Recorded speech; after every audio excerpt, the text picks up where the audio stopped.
The recording is in progress. Jeff, did you watch wrestling this week? You know what, Ian? Even amongst my very busy and important schedule, I managed to find time to squeeze in some wrestling. But I'm going to say something off the top of the head about the wrestling that Okay, I partook in. sure. Great. It's late December. It is. I don't remember anything because none of it Remember really mattered. anything? You don't remember anything about wrestling during the week, or your memory is just given up for the year? A little of both. A little of Okay. both. But Okay. but yeah, no, I remember I watched it.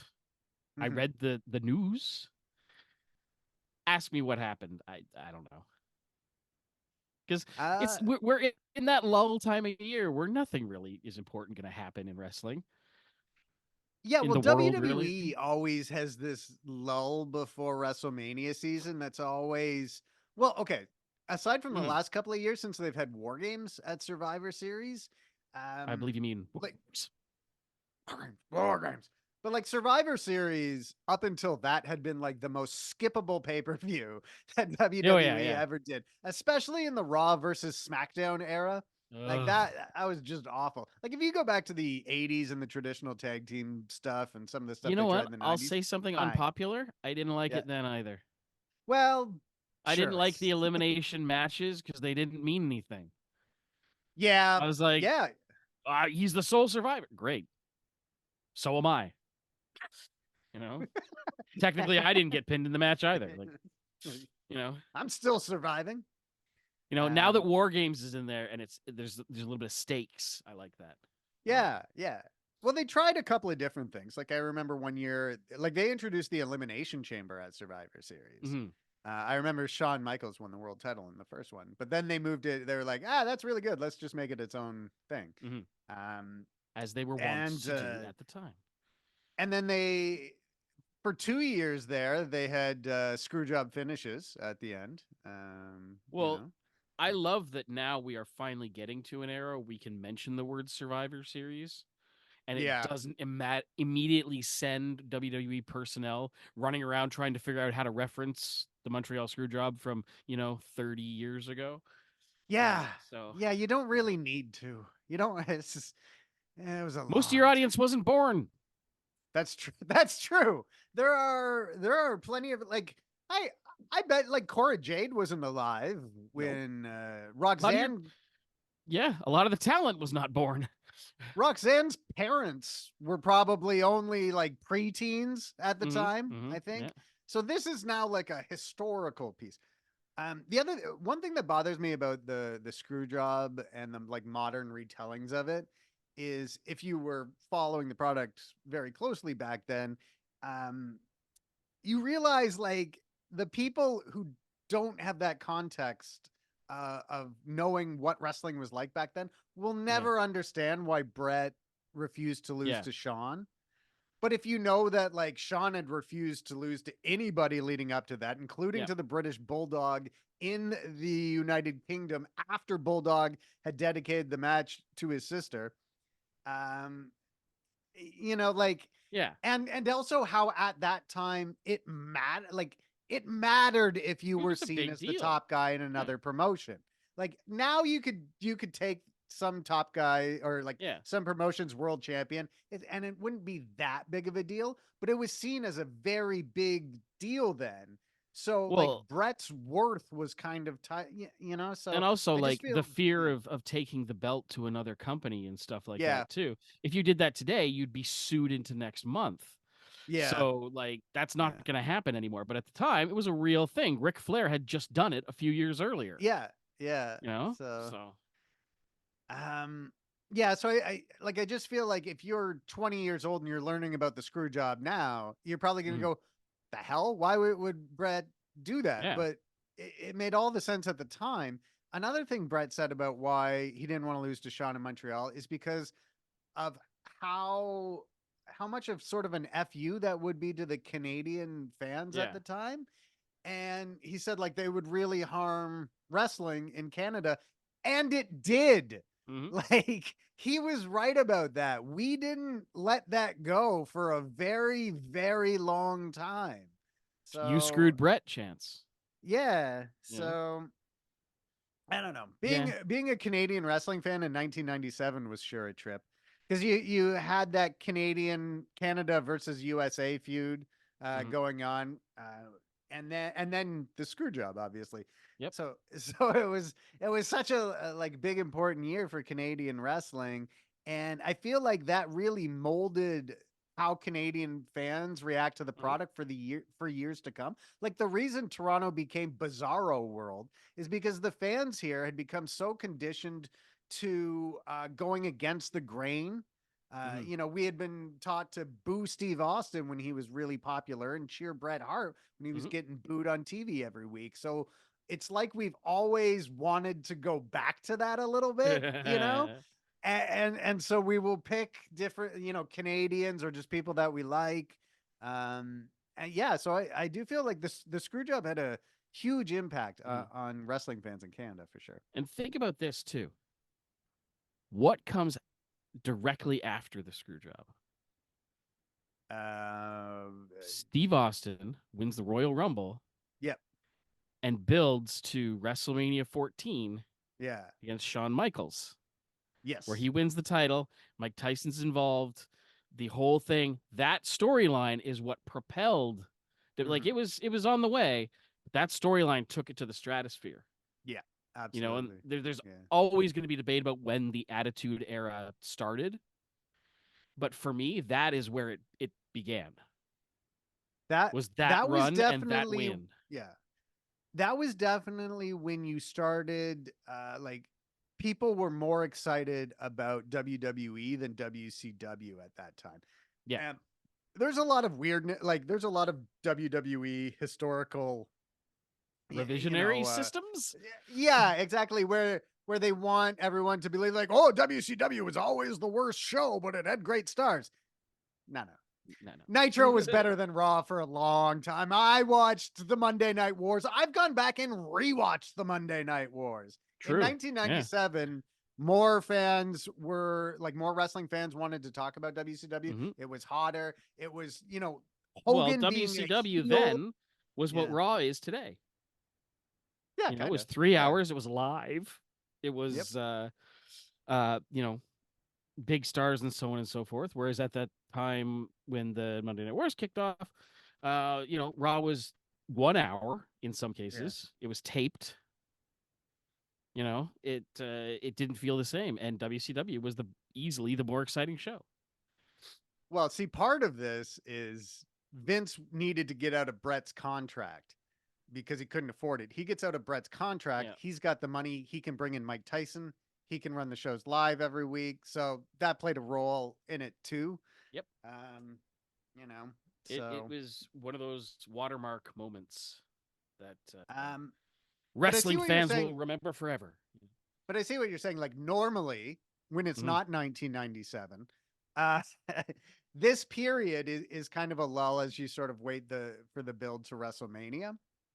Hmm. So like WWE feel like it was kind of big for WWE to get CM Punk back at this time because it's like, oh well, here's this, like new Yep. thing while we kind of wait for the big storylines to start next month. And so Yeah. for a 2 month period, WWE was, has been the CM Punk show, or for like a month. Yeah. Um, Well, and also with that yeah, lull or whatever, that gives a lot of time for people to speculate. yeah, yeah. You know. And the Royal Rumble is the best. You want people speculating all the way up to the Royal Rumble because the Royal Rumble. I mean, it doesn't feel like it's about surprises as much as it used to be, but No, the that surprises are used usually to pretty always be the campy. You know, yeah. But you like here used to get comes a lot of like, Tatanka. hey man, I'd love to see Tatanka. And Yeah. I remember seeing Tatanka at Maple Leaf Gardens when he was just sort of coming up. Yeah. so so yeah, I'd be happy if Tatanka came back. But well, like a lot of the like juicy gossip was like who's gonna debut in the Rumble. And the last like really big surprise Rumble debut, like I remember AJ Styles in 2016. Hmm. That was pretty big. Edge coming back. Ronda, oh, Edge coming back. Yeah, Yeah. that's right. Ronda Rousey debuted at the end of a Royal Rumble, I Yeah, think. she just showed up. She Yeah, she she did the, showed she up, got the pointed at CM the Punk sign. spot. Yeah. Yeah, Yeah, that's not bad, Like, just all right. You're here. Are you ready? Here I Are you am. gonna do your best performance? Yeah. What are you gonna do? Walk there, point at the sign, walk back. Here's a briefcase full of cash. So No, that's in June. Money in the Bank. right. Right. Sorry. No, yeah. Yeah, what's the main event tonight gonna be? What's the finish? Well, here's the finish. Phil's gonna sit down and cross his legs. That's the main event. Big. Yeah, like I'm making fun of it. I think they did it perfectly. Oh yeah, Like, no, for sure. There's It's no great work if you notes. can get It it. was fantastic. Yeah. So a return like that brings me to our first segue of the night. Oh, nice. Because our friends over at Impact/TNA/Impact/TNA/GFW are touting a Oh. signing that is so momentous for Mhm. their Hard to Kill event. So incredible that they've like stockpiled cash for it. There is so much like speculation and so much this is gonna change everything. I cannot for the life of me think who it might be. Yeah, I got a couple ideas. So basically Scott D'Amore was on Busted Open Radio, and Scott D'Amore's not a dumb dude. He does know what he's doing.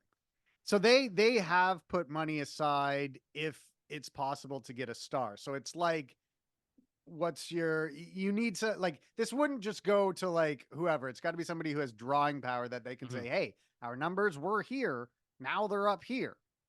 And so I mean they had put in an offer to CM Punk that is I'm sure they put in an offer. It was as good as they could do. They've also sure put the in Sunglass Hut put in an offer too, but yeah. They put in an offer to Will Ospreay, but this is like, I mean, they are like a legit, company. The people on the Impact roster are being paid better now than they were in 2018. Like it was a little lean there for a bit, but it seems to be better now. So they would have to be bringing in someone now with some ability to put eyeballs on their product. A bunch of people are freshly free agents right now, but none of them really strike me as somebody who would bring eyeballs to the product.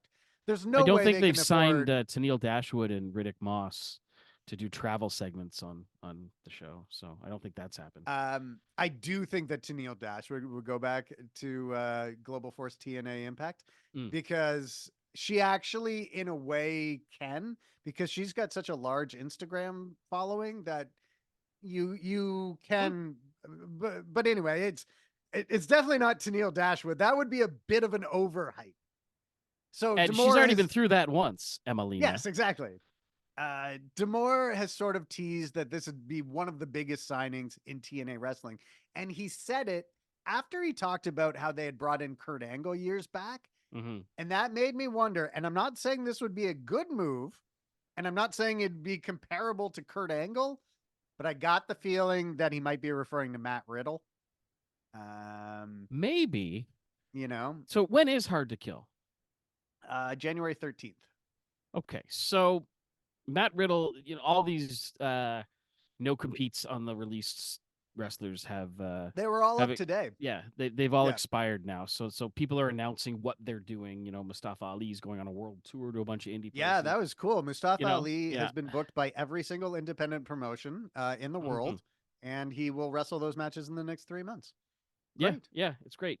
And ambitious. Matt Riddle's going back to MLW for at least a match or two. Yeah. So my theory is that if it was Matt Riddle, they wouldn't really be letting him work those MLW shows because they would want him to be off the radar so that when he shows up, it's a huge thing. And the other thing about it is Matt Riddle? Like, Matt Riddle's the guy that's going to change everything? I don't So know about that. as a wrestler and a personality and a just a character, he's great. But I love Matt Riddle, but he is like hurt because excuse me, I am belching. There we go. All right. He is hurt because he's got how's the best way to say this? SA allegations. Uh yeah, well, allegations of not being a fantastic human being yeah. and like that really hurts you in wrestling. Like he Well, could go to MMA, he could go back to MMA yeah. and it would not be a factor at all. But in wrestling, it is a factor to those fans, which is really an interesting illustration on the Yeah. difference between wrestling and MMA fans. No, exactly the same. I could do a whole show on that, by the way. Totally the same. TKO told me. No, no, Lots of synergy. they're not. Very I stable, feel very stable geniuses at TKO. I feel from having been around before UFC came in, when the UFC came in, a lot of the how do I want to say this? Like macho, tough Wrestling dudes. bros. Yeah, the bros that went to wrestling went to MMA. And it left like a higher percentage of like crossover comic book fans People like and us. yeah, people like us, you know. And so I like part of me is actually a big part of me is kind of like, and I think that's great. I think we with addition by subtraction with that fan base a Yep. little bit. So with Matt Riddle, I think those allegations are going to hurt him. And now because it doesn't appear like he's going to AEW. Like he No. wouldn't. These bookings with MLW and stuff, I don't think they'd come out if he was going to AEW. And like AEW, obviously they brought Ric Flair back, but they're getting a lot of shit for bringing Ric Flair back. Yeah. And I imagine there was some pressure from Sting to Tony Khan to bring Ric Flair back. And yeah, so even though they brought Ric Flair back, I don't think AEW is the kind of company that's going to be bringing in too many people who are going to get that kind of slack because of allegations. So, I don't know Yeah. if Well, and Riddle is also the just, TNA surprise though. AEW kind of just got rid of a guy with a quick temper and unpredictable personality that has ties to MMA. So I don't think they really want to go through all that again. Yeah, but of all And again, the things, it's Matt Riddle. Like, I like Matt Riddle. I enjoy him in the ring. His NXT stuff was fantastic. The bro thing got a little bit tired, but that wasn't his fault, you know. But like when he and Pete Dunne were a tag team, chef's kiss, like beautiful. Wow. But I don't see him as a guy who's going to change everything for your company. I don't see him as the guy you're going to rest it all on and be like, take us forward into this new era where we're becoming TNA again. No, he's not that. There's another person that I think it might be. Okay. I think it might be Dolph Ziggler. And here's the thing about Dolph Ziggler. Dolph Ziggler is the perfect example of a guy who's got all the tools, checks every box, but just for whatever reason, he doesn't have that star power. Yeah. But I wonder if he would have that star power in a different environment. Like I bet you put AEW maybe. Maybe. I just feel Dolph Ziggler might come off as like he might work well as a big fish in a small pond. Yeah. You know? I get that. I do. I agree. And you could like he could be sort of the wily veteran that helps your roster. Like Dolph Ziggler is around for 20 years. Who's had a bad thing to say about Dolph Ziggler? Yeah, but here's the other side of that coin. Mm-hmm. Dolph Ziggler's been around for 20 years. Yeah. And he's never broken that. Yes, he was world champion. He was the heavyweight champion with he was over when when he won the world title, he was over. But he is not the type of person that someone who's like looking for new wrestling or thinking about are gonna be like, ooh, I'm gonna check that out. I don't think he is the guy that's gonna. I'm not saying he couldn't have been 15, 20 years, when he started, and in WWE, maybe they could have built him out, whatever. But he's not going to be the guy. And it's the same thing with Riddle. Like, they're both great at what they do, but they're not going to bring people to the show. They might do a great job on the show, but they will not give it that boost that you mentioned earlier. But there's only like a small amount of people that can do that. So take like even Mercedes Moné or Sasha Banks, whatever you want to bring call her her. up, because I think that's who it is. Well, okay, so yeah, I'm actually of the opinion that it could be Mercedes as well. Now, there's all these reports that she's asking for like a ton of money, but she's Mercedes Moné, Sasha Banks. Money's her gimmick. I do think it's possible that Sasha Banks is one of the many wrestlers willing to take a pay cut to do something they want to do. Yep. And I am wondering if she wants to reunite with Trinity in TNA and just like, maybe like once a month, do a cool match with Trinity. Also go back and do some stuff in Stardom. Like maybe go be in the Mandalorian. If there's more of that, sure. Yeah, that'd be great. He got a nice little cottage at the end, so I don't know if he's going to come back, but I think it could be Mercedes Moné, because the AEW stuff that everyone was kind of tickling the ivories about seems to have fallen through. Yeah. There's this rumor that she asked for some exorbitant amount of money from WWE, like more than they just gave Charlotte, who's got the most lucrative contract in women's wrestling history or some fool thing. Yeah. Oh, let me actually pipe in on this. Sasha has always been asking for a shit ton of money. So as soon as Vince retired, Triple H reached out to her, and the word WWE sources said Triple H wanted her to bring the asking price down. Yeah. And so this, like, it is a news story today, but it's been a news story since June 2022. But sorry, go on. Yeah, no, for sure. And the other thing of it is, if you are with another company, if you have decided to go with Impact, for example, and they've given you a good check, they've saved their pennies, and you're getting that free Fight TV subscription or whatever. It would make sense. Like, you've already got that locked in. So if you're talking to WWE, why not just be like, yeah, give me, a huge number. And if they just turn around and they're like, all right, then cool, good for you. Yeah. Like, you just got the huge number. But if they don't, then, well, she's going to go do this Impact thing, and it's going to be a lot of fun, and she's going to reunite with Trinity and all that kind of stuff. Yeah. And I think it's one that, again, no disrespect to Matt Riddle or Dolph Ziggler, they feel like TNA guys. They feel like the type of guys you would see in TNA. That's why I want to see Dolph Ziggler in TNA. I think it would work. But Mercedes Moné, that's when they started signing big guys way back in the day, like when they started signing Kurt Angles. You know what I mean? Like, that's the kind of thing that makes people, and even those that are kind of tangentially watching wrestling, go, oh, that's interesting. I know her. How can I watch this Impact thing? And that would have a big impact. No pun intended. Yeah. But TNA could be good for her because she would have that freedom. She could just go have fun once a month, then do acting roles and anything else that she wants to do. Whereas if you're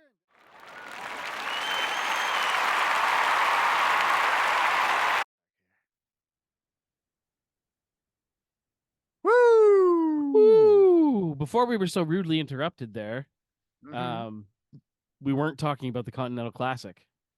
We weren't talking about the Continental Classic. But we should do that now. I would like to talk about the Continental Classic because I very much enjoyed the Continental Classic.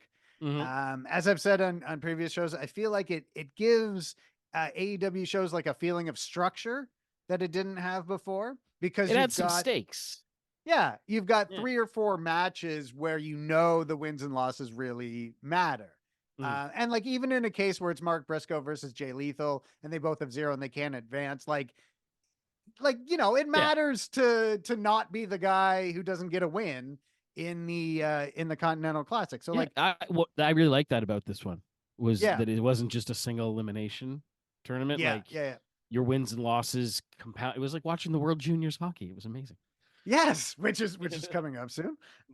Yeah, exactly. So I love that format, and I get the complaints that that I've heard from people like, oh, it's too complicated or whatever, because it is different from what It's pro American audiences wrestling, have dude. gotten. But like you It's see not this too complicated. you see this in like every sport, this type of round robin tournament. It's everywhere. You can do it. You can do it. You get 3 points for a win, 1 for a loss. But like And a I have shootout been for a tie. yeah. But like Dynamite this week, I thought was great. And you look at it, and there was 6 matches, and 5 of the 6 of them had some real stakes to them, and the other one had Roderick Strong in it. So that's all you need there.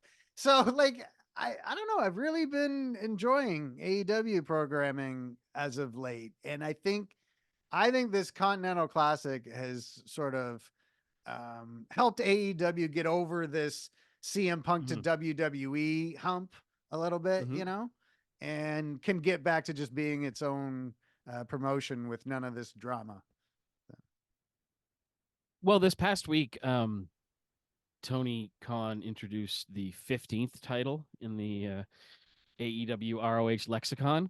Oh, So yeah, yeah. it is nice to see them focusing on one like title. Well, you get 3 titles if you win this, because of course you do. But like one sort of storyline featuring the title. It is interesting that like your actual champions are kind of taking a back seat to it. Hmm. Not totally. They're still there. They're still doing No, like stuff. They're MJF still has his yeah. storyline. Tony Storm still has her But the storyline. Continental Classic feels like a bigger thing.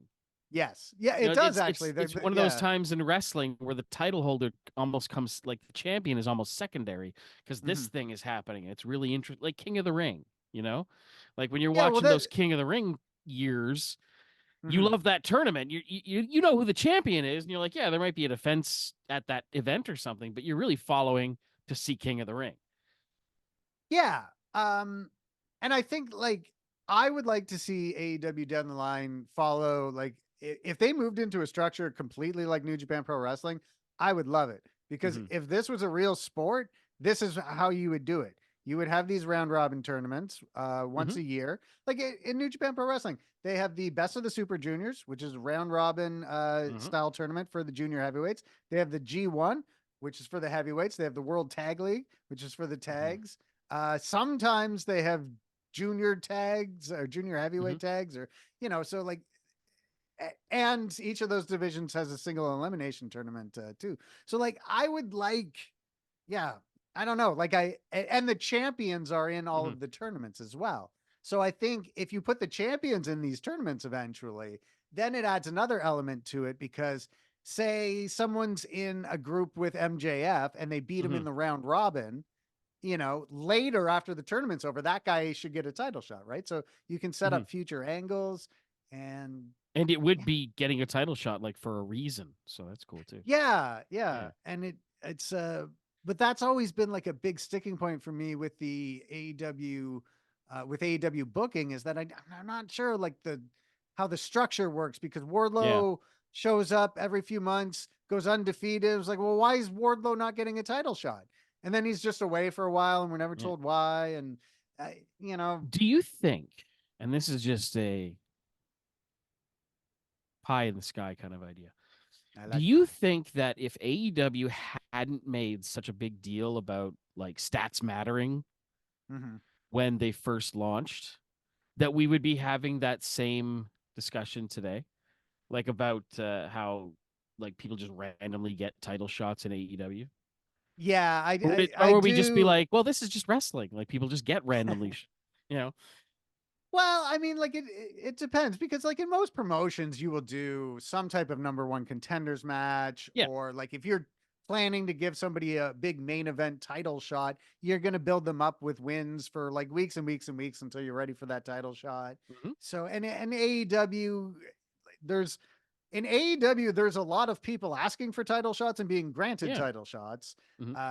and it not being based on previous wins and losses. And I think that's a complaint that a lot of people have that can Yeah. be addressed by, more, Fixing that. more, more tournaments. So I love me a tournament. I love tournaments. And like those yeah, Japanese tournaments you mentioned, they go on for months. Yeah. Like they are not just like one night deals. So Mhm. it's very cool, and it's self-made and self-propelling storyline. Like Yeah. like you can send your writers home for the month because this will just take care of itself, Not Well, entirely, I mean, it somewhat puts more facetious, but layers on things too, because not only do the wins and losses matter, but like you saw in on Dynamite, Roosh mhm, versus John Moxley. Well, Roosh wasn't able to do his running drop kick in the corner because his knee's been banged up all tournament, mhm, and you saw him other wrestlers try and injure his knee earlier in the show, or not try and injure, but like he hurt his knee in previous mhm, matches. So like stuff that happened in previous matches in the tournament impact current matches in the tournament that you're mhm. watching.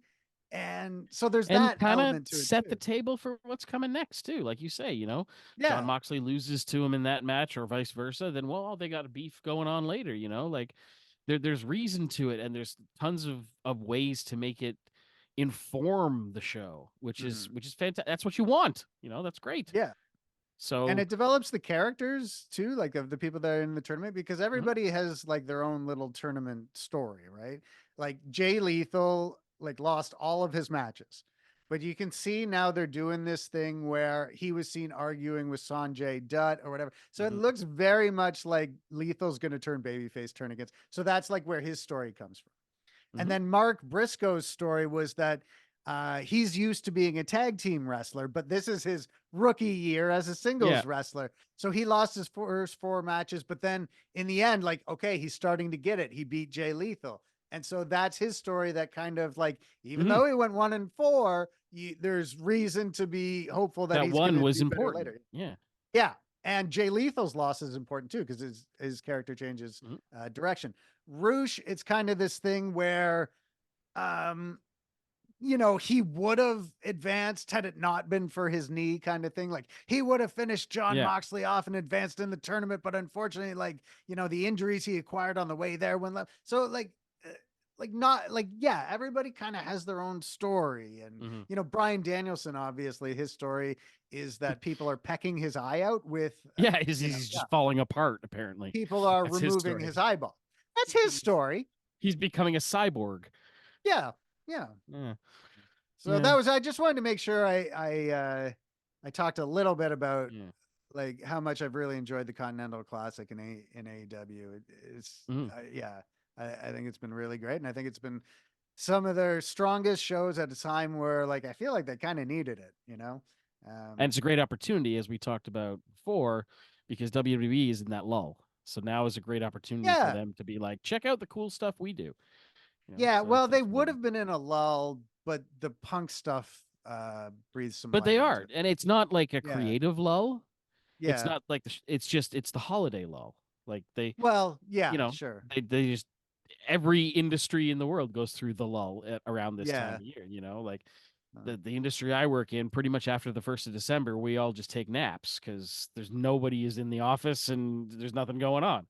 So That used to be it's why I yeah, never would take vacation around the holiday times because they were actually the easiest yeah, times at work. yeah. Just Why no would one I here. take This is off the great. days where I can leave early and arrive late? Those are the good Yeah, I days. get like 3 stat holidays over a 2 week period. Yeah, I might as well. Yeah. But something we did last time we talked was we Mhm. started going down a list from the Uprocks site, Oh yeah, so let's discussing finish that the off. the top 10 things that happened in wrestling from a non-wrestling site this past year, and we have the for some reason we decided to do it backwards. I don't really know why, but we Oh did yeah, that. well, So yeah. but so here it is, and we Okay, got through the first half last time. So number 6 was Sami Zayn turns on Roman Reigns. that was That goddamn was fantastic. that was Shakespearean. That whole That was Sami like Zayn in the they should bloodline have thing. won. They should have won a drama Emmy for that. Yeah, yeah. I wish there. Yeah. But that really was Sami Zayn in the bloodline. That was right when Triple H had taken over, and it Mhm. seemed like Triple H taking over uh, breathed some fresh breath. Is that how you say that shit? Mm, yeah. Into the product, and like WWE got really hot around that time. through War Games and then into the Royal Rumble. Like I remember being super excited about WWE back then, except for in the background of this, you knew that Vince had weaseled his way back in Mm-hmm. somehow, and you And you're didn't know just how that was waiting going for to affect that it. that But mustachioed shoe to drop. but I loved everything about Sami Zayn in the Mm-hmm. Bloodline and then against the Bloodline. That was all fantastic. And now I it looks like they. Whoops, sorry. I was gonna say, like, and that moment too, where Yeah, he's got Kevin Owens on the ropes and Roman's handing him the chair and being like, "Take him out, come on, finish this," and that kind of stuff. And you're like that gave me like goosebumps, like yeah, yeah, watching, Austin push Tyson, like gave me, like watching Kevin Owens destroy Sami Zayn's face on the side of the ring after he just won a title. Like it gave me those kind of goosebumps. Like when yeah, Sting showed up, where you're yeah. just like, I'm watching something incredible right now, and those don't come along very often. And I'm so happy that not only that it happened, but it was Sami Zayn that did Yeah, it, yeah. I because God, he's the best. he, he is, man. He's the That best. like you're right. That was so beautifully done because like they're beating down Kevin Owens and they're beating down Kevin Owens and everybody knows like Sammy's gonna do the right thing in the end, but they're going along with the story, like, Mhm. and it was like, will it happen here? Is this where it happens? And then when it finally did, it was like that. Um, where was the Royal? Like it was a stadium show. Um, It was so there must when he turned, it was Elimination Chamber at the Bell Center. no the Royal Rumble when Sammy turned on Roman. Wasn't that at the Elimination Chamber in Montreal? Or was that? Oh, that's where they had their match. You're right. That's where they had My their match. mistake. Yeah. My mistake. Okay. I was confused. So, anyways, Yeah, I my don't only remember where it was, but was it San Antonio? could have been. There was a lot of Yeah, people there. Did they go back to the Alamo Dome for I think so. Royal Rumble? I think they did. Yeah. Yeah. So whatever, you're gonna have like 30, Mhm, 40,000. I don't think the Alamo Dome is like super big, but mhm. it felt like everybody reacted all at the same time, and it was I just thought that was a beautiful moment and Mhm. executed perfectly, right? That is how good wrestling can be. Yeah, and That that's is one of why those moments. I hate I hate when Roman Reigns doesn't get the respect that he deserves, because a lot of people like to crap on him because they tried to push him as a baby face down our throats for four straight WrestleManias, and he was saying tater Mhm. tots and suffering succotash and stuff like that. Like I remember reading this. Well, I didn't read it. I saw this article where someone was just trying to say that Roman Reigns shouldn't go in the Wrestling Observer Hall of Fame, and I was just like, that's ridiculous. Yeah, Like, like he's amazing. what he did in that scene, that segment when Sammy turned, like he in many ways was sort of the quarterback of that scene, right? Like, Yep. and he executed it beautifully. And it seemed like for a bunch of pay-per-views in a row, the real main event was just the bloodline drama Mhm. storyline, like what's the next step that it takes. And like Roman Reigns is obviously the key player there in this huge angle that has caused a bit of a boom period for WWE. So like Mhm. the guy just won the Super Bowl in his sport and was the most valuable player. The guy has, yeah, he's won the World Series of Wrestling, aka the main event of WrestleMania, like 8 times, Yeah, he's and he's he's a still Hall of Famer. relatively new. Like he hasn't Well, been he's doing still in his this. 30s, which is Yeah, fucking young for a wrestler now. So yeah. Like it's amazing when you think about when the Shield debuted. Right, they were the maybe lackeys of CM Punk, yeah, yeah, and and sort of then like of the authority for a bit. Yeah, well, for everyone, they were the Hounds of Justice. They were the yeah, mercenaries. They were for yeah. hire, They were right? kind of like for hire. Yeah. Yeah, And that, so think about that. When they debuted, CM Punk's first run with the company wasn't over.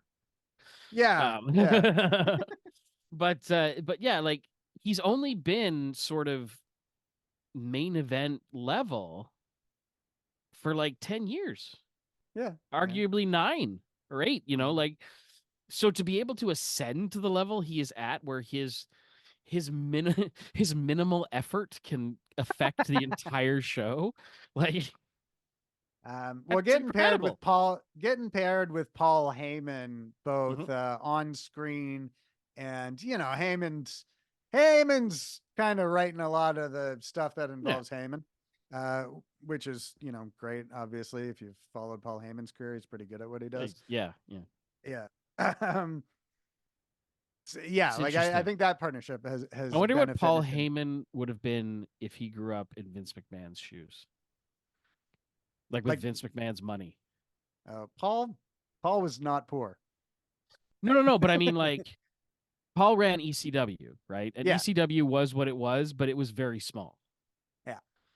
Imagine if he had been able to do something like a WrestleMania, if he had had Vince's money and Hmm. like ability to reach out beyond Oh the, yeah, like, imagine that. That'd be incredible. But see, I don't think like ECW's approach could have reached that mainstream appeal, but I mhm. think Paul was smart enough to change the approach a little bit.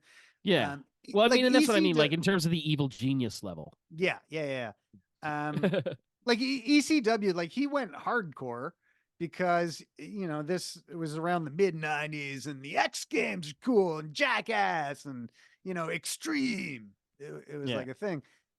So he like latched onto that and it was beneficial for him. But like, yeah, I think Paul Heyman could have been the greatest booker of all time, Hmm. probably. Oh Yeah. shoot. Would have been amazing.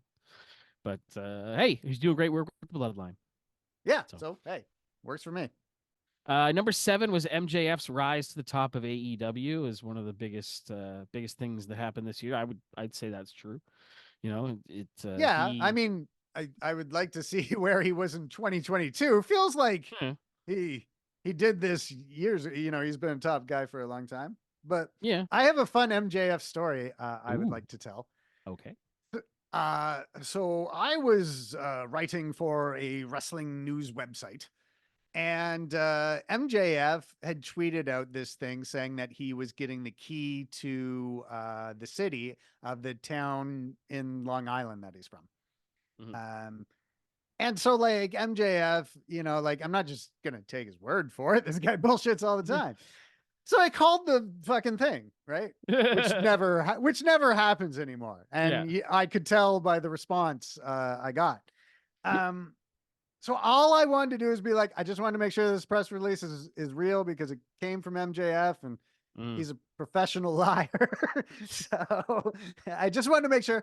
And so the lady talking to me is like, oh yeah, so and so handed this out. Hold the line and I'll get them on the phone for you. I was like, no, it's fine. Okay. And so next thing I know, this guy comes on the line who clearly wanted to talk about MJF. Like, Like there was a post-it on that lady's desk that said, "If anyone calls about if MJF, anyone calls about contact Barry." MJF, yeah, I want to speak to them because I couldn't have made it more clear that this was just a quick. I just want a confirmation, Yep. and all of a sudden I'm on the line with the guy who wrote the thing, and so I feel obliged to have like some type of Oh. conversation, right? Uh, so anyway, goes on and on about like MJF does, this good charitable work around the thing, and he was a Mhm. high school football. And so like, he was telling me all about the history of MJF, And you're like, I know. and it's like, well, no, Those he's giving me some articles you stuff I read didn't about that, know. I wrote them. No, more about like actually what he did in high school.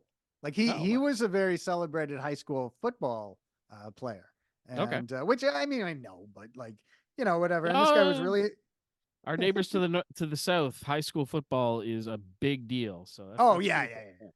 yeah. No, I Yeah. know. So yeah, I just thought it was funny. So like I must have had like a 20-minute conversation with this dude. And I was just like, He was just okay, like an yeah, it's intern it's too. definitely a real press release. It's that's I can confirm that news, fellas. Like he didn't even really work there. He was just he's an intern. Like it struck me as something like MJF might not have been very involved in this. This guy This was his passion Yeah. project. I'm gonna give the key to the city to MJF. Vince? So, yeah, I don't Weird. know why Vince was working in that town office. Well, he needed a job for a bit there, so maybe he just, I don't know. Yeah, any port in a storm. That lifestyle Uh, doesn't pay for itself, but but anyway, yeah. that's the effect that MJF has on people. Oh, good for MJF. I like MJF. I'm a fan of I MJF. love His MJF. scarf alone is fantastic. One thing I remember talking to the guy about was how MJF will say he's a generational talent, and I automatically go, yes, that is 100% the truth. Like nobody does it like MJF does it in this generation, right? Like I'm not going to say he's the best of this generation, but at the way he does it, he's the best. And Yeah, I love his way of doing it. And he always talks about how to him he wants to make like the simplest move mean the most, yeah. right? The Which is kangaroo something kick. that's the kangaroo kick, the double clothesline with Adam Cole. MJF is absolutely a generational talent. He I think his impact on wrestling is going to be so beneficial because he is going to add a lot of old school things, but bring them back in a modern way, like being the type of heel that he is. Except for now, he's their scumbag, but it all Yeah, still works. yeah. And that kind of storytelling and that kind of approach to actual matches, MJF, generational talent, and just a fantastic. He's going to be a fantastic influence on another generation of Definitely. wrestlers. Yeah. When he's ready to like not be a wrestler anymore, he will definitely be someone who goes into mentoring and Yeah. teaching the next generation, like a Dusty Rhodes. Like I see that as his sort of like career through line is that he ends up in that kind of situation. He'll That would be be the Dusty fantastic. Rhodes in CM Punk's NXT. Yeah, yeah. It'll be great. Well, like MJF is like 20 years younger than Punk, right? So maybe NXT goes, Yeah. Shawn Michaels is the trainer, then CM Punk is the trainer, then MJF is the trainer, Yeah. and then like Matt Hardy's Maxwell kid is like the trainer. For some reason, Prince Albert is still the head coach through all of it. He just doesn't age. Matt, I'm still here, Bloom. Yeah, I like that guy, but yeah. Hey, no, me too. Me too. He had a good run in Japan. Him and Carl Anderson. I think they won World Tag League once. They were definitely the tag champs in Japan once, but Yeah. they would do the World Tag League and stuff like that. Yeah, that was before Bullet Club started. Carl Anderson and Giant Bernard, that was his name. They would. That is not a good name. And then, the I know it's decision was wrestling, made. but that is not a good name. And WWE, and I feel like he was kind of a Triple H project too when they brought him back as Lord Tensai. Oh yeah. And because I'm starting to get a handle. Sweet Tea. I'm starting to get a handle on like what Triple H likes and his booking style. And I really like Triple H's booking style, as I've said a lot. But like he's fine with just throwing shit at the wall. And like Lord Tensai was, let's throw this shit at the wall. Yeah. And like it, and that felt like a Triple H project to me. Like I know it kind of feels Vincey, like on paper it sounds very Vince McMahon-y, but the way they did it, it was very Triple H, where they were like, "Yes, this is Lord Tensai. You may remember him as, Prince Albert or whatever, but he went to Japan and got mean, and now they call him Lord Tensai." Yeah. Like that's very Triple H. Vince would have just been like, "They're never gonna remember Prince Albert. Go on out there." Yeah, and we all would have been like, "What the fuck, Prince Albert doing here?" But it's that kind of thing. Sin Cara also felt like I guess anytime where like WWE is focused on like someone who had success internationally, I just assume Vince McMahon had nothing to do with it.